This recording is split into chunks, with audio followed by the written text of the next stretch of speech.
you today is, although we know electricity is a really good thing, it's dangerous by its nature. So that's why we put the power lines way up on poles and we bury them fairly deep into the ground. So what we're going to do, Steve and I are going to show you what not to do around power lines. And in the process, we're going to burn up a few hot dogs. We use hot dogs because they're a little bit like our body. They got a skin, they got a lot of moisture. Our bodies are good conductors of electricity. So that's why we have to be so careful never to come in contact with a power line. The thing is about electricity, if you look up at that power line, can you see electricity?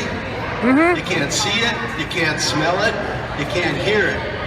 But for sure, you don't want to touch it, because if you touch it, what happens is you'll get a severe coffee leak. Okay. All right, so what we're going to do here in just a minute. Now, the other thing about electricity is it travels fast. It travels at about the speed of what? Light. That's 186,000 miles per second. So in 1 second, electricity can travel around the world about 4 or 5 times. So what we're going to do here first is, don't worry, we'll get it afterwards, Steve. Steve has been a power line worker most of his life, and he lives right here in Blaine. And I've worked in the safety department for a long time. And what we got here is we got a bird on a wire up there. And Steve's got a lot of safety equipment. We'll talk about that in just a minute. But just know that you're safe if you stay behind those cones. And what we're going to do is, by the press of a button, you'll see a red light come on right over by Steve there. That means our lines are energized. In your neighborhood, the lines are on all the time. Treat them as they're live. Watch what happens here when we touch the power line. Whoa. That's 7,200 volts of electricity. That's enough energy to melt steel. Now, we didn't melt steel here because we've got aluminum ladder and we've got some steel on the back of it, but that's a pretty big arc. But just all we're running here is a light bulb. The power lines in your neighborhood run your neighborhood. Run a fire station like this. So that's why it's so important to be careful when you're out on a ladder. Somebody every year goes up on a ladder. Maybe they're going to trim a tree and they get too close to the power line. We need to stay at least 10 feet away from all overhead power lines. Does anybody have any idea how hot that arc was? Just to show, just an example. How much? 2,400. Well, you're pretty low. What you're going to see there is a house fire out there by the fire department. We were told that a house fire, a hot house fire, is around 2,000 degrees. The lava flowing in Hawaii that's unstoppable, melting roads and cars, that's 3,500. Sorry. The arc you just seen here is 7,000 degrees. All right, so what we're going to do next is, anybody ever like to fly a kite? What we got here is a simple little string. And where's a good place to fly a kite? Out in a big open field with a little breeze, right? Today's a pretty good breeze, but never near an overhead power line. We have a saying here, look up and live. Look up and know where the power lines are so you don't come in contact with them. All right, I'm going to energize the line again. Power is on. And, oh, that string's touching the power line. Well, nothing's arcing. And the reason is because of Steve's safety equipment. Remember, electricity's always trying to get to the ground. It can't get down to the ground because of Steve's safety stick and the gloves he's wearing.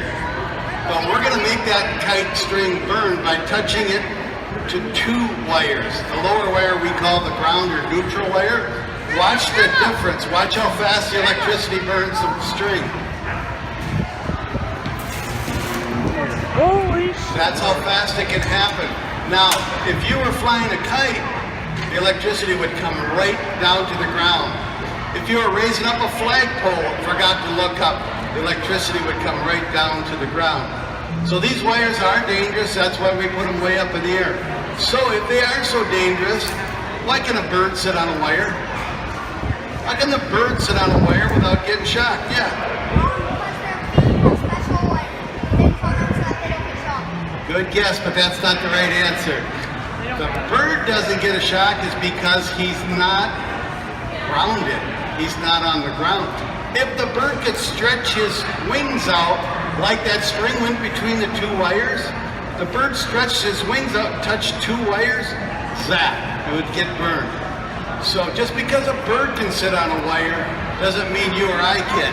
Now if you could fly and land on that wire, theoretically, you can land there and be safe, but it's too dangerous. You never want to try that.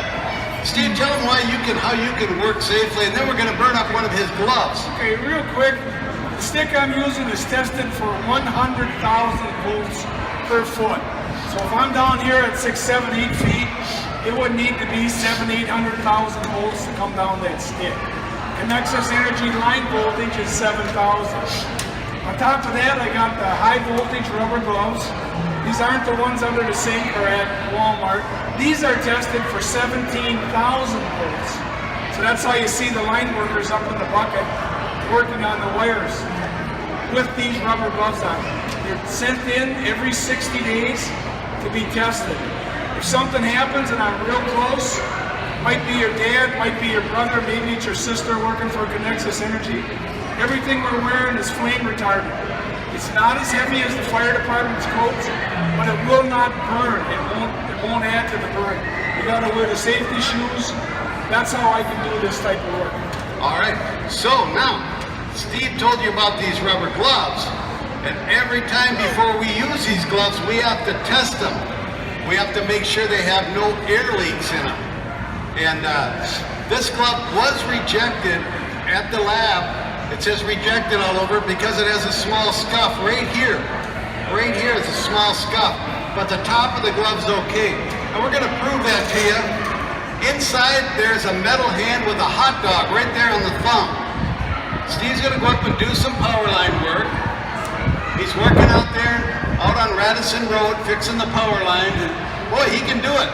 And we're gonna prove you that the power was on, because what I'm gonna do next is take a little stick pin here, and I'm going to poke a small pinhole through the thumb of this rubber glove. See the pin come through? Can you see the hole? It's really small. Think the electricity will find its way through there? Let's see. Unfortunately, we'll show you how little it takes to kill or seriously burn a power line worker. Well, that's not going to happen here today because Steve's got his safety equipment on below that rubber glove.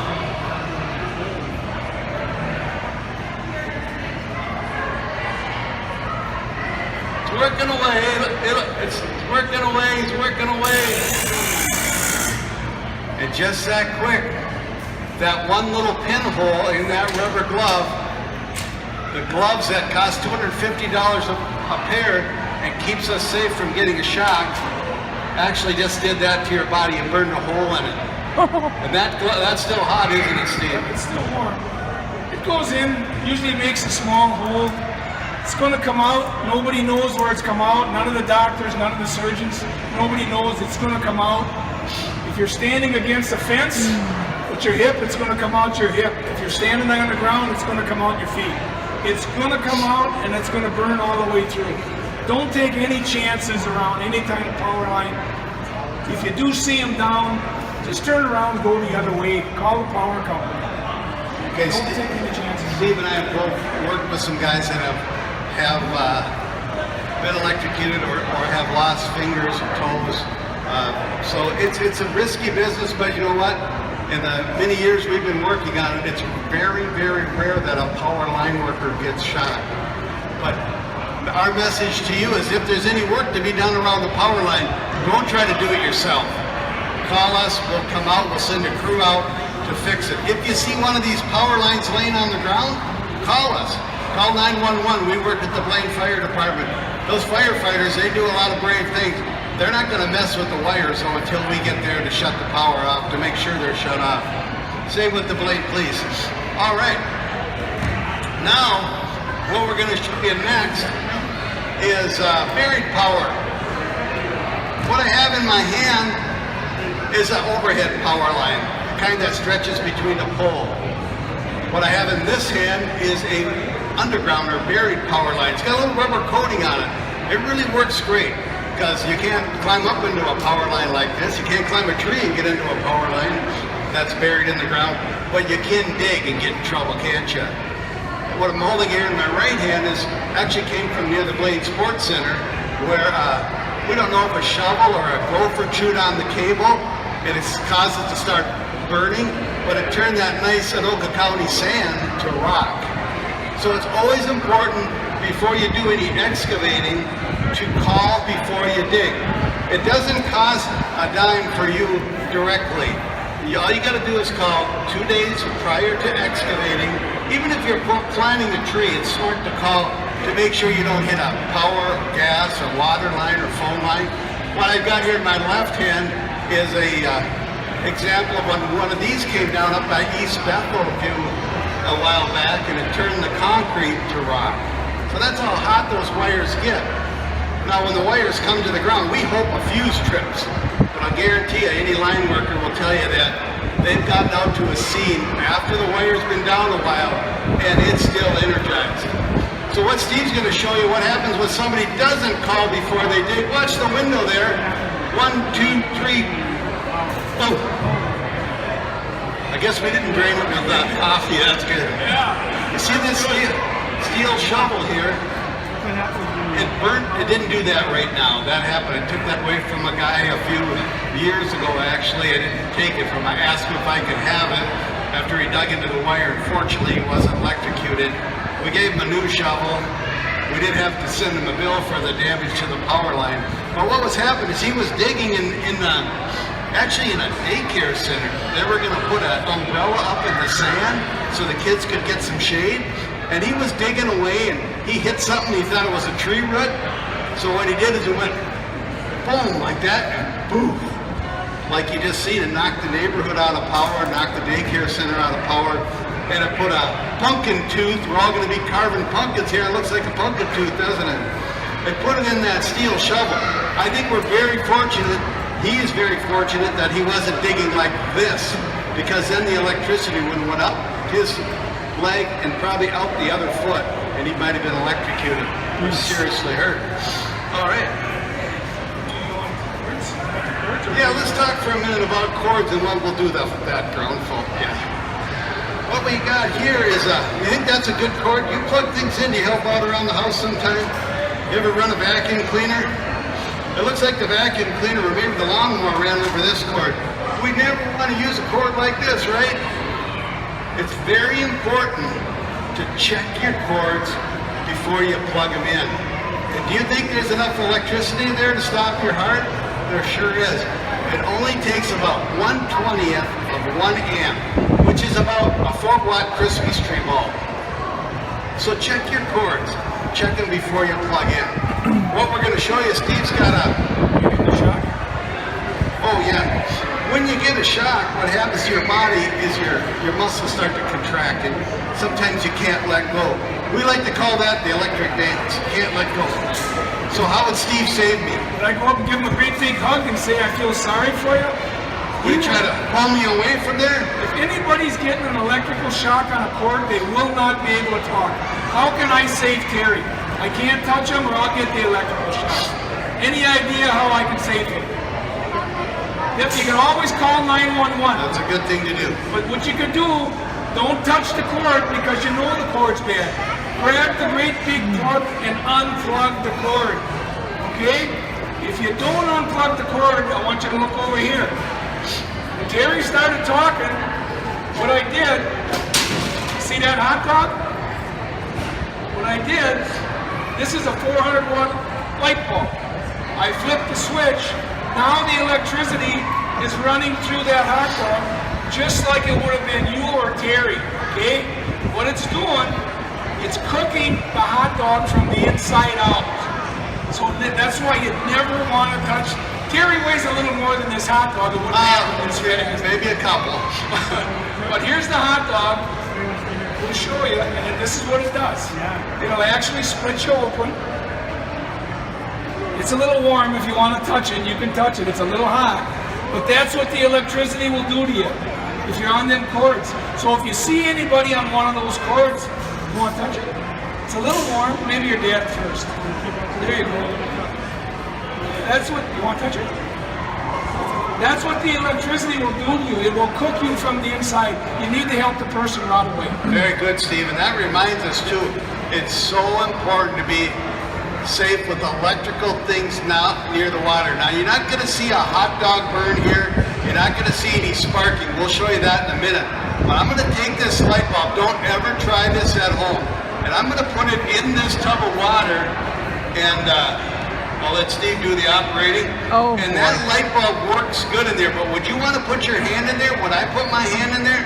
No way. Steve's keeping his high voltage gloves. We're going to prove that that's nothing to mess around with. What I'm going to do now is plug this same drop light, could be any 120 volt plug-in thing. I'm going to plug it into a special outlet called a ground fault circuit interrupter. What this thing does is measure the imbalance in the power, and if it's a little bit of voltage seeping out of there at about 50 milliamps, watch what happens. It should trip the circuit out.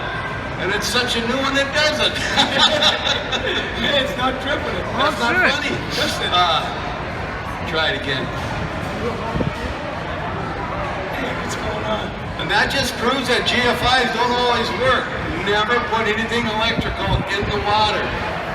Okay, that's one we didn't know. all right. Okay, how about that? Yeah, usually that'll trip that out. We're going to show you next is we have a power cord here, and then it's 120 volts. It's plugged into a big breaker, but it's the same power you use to run your drill at home, to run your toaster. By the way, if your bagel gets stuck in your toaster at home, don't go digging in there with a knife or fork. And it's going to throw a few little sparks here, so heads up a little bit. This is just a bigger wire so I can hold it with a stick. But it's the same voltage that's in your blow cones, your hair dryers, electric drill you're going to run. I just use a bigger wire to hold it.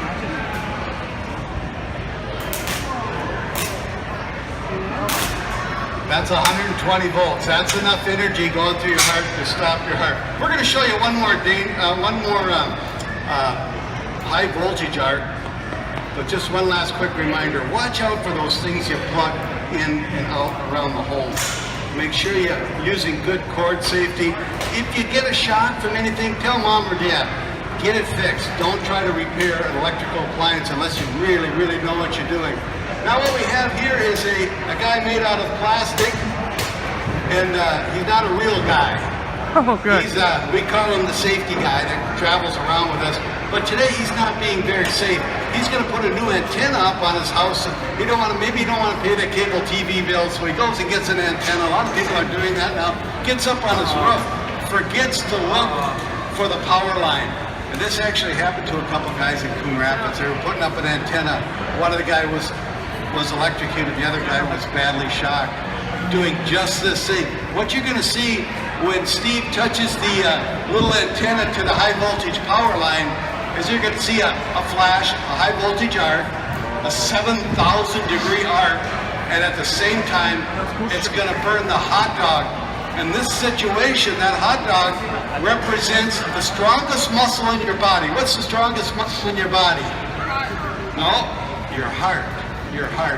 You never want high voltage power or low voltage power going through your heart.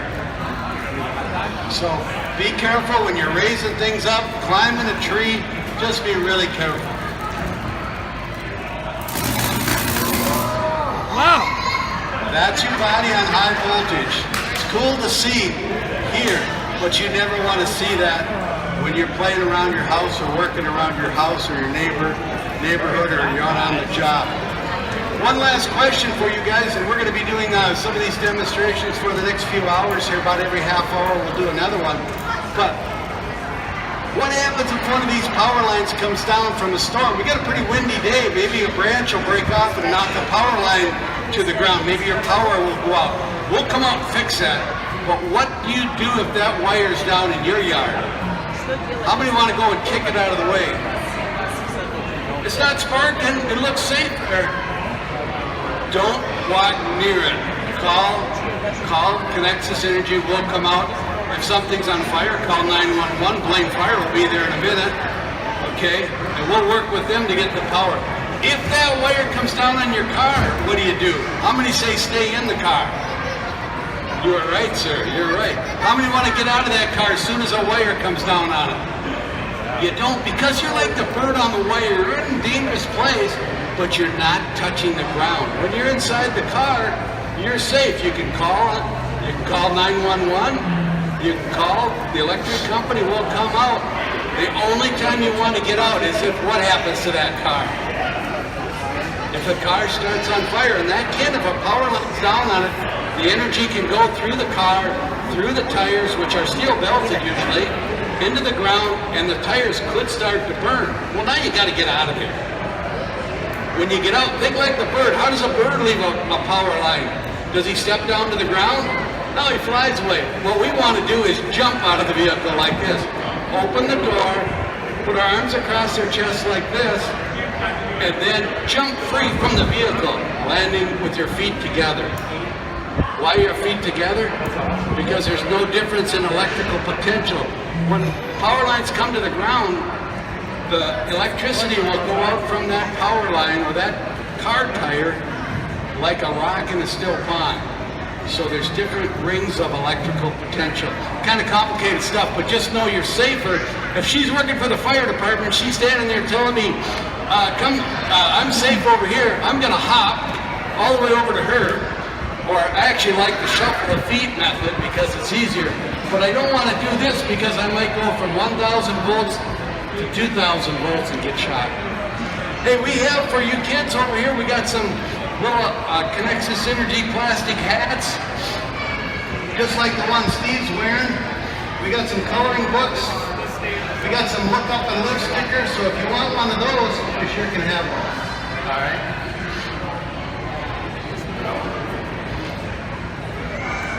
You can take one if you like. All right, you want one, bud?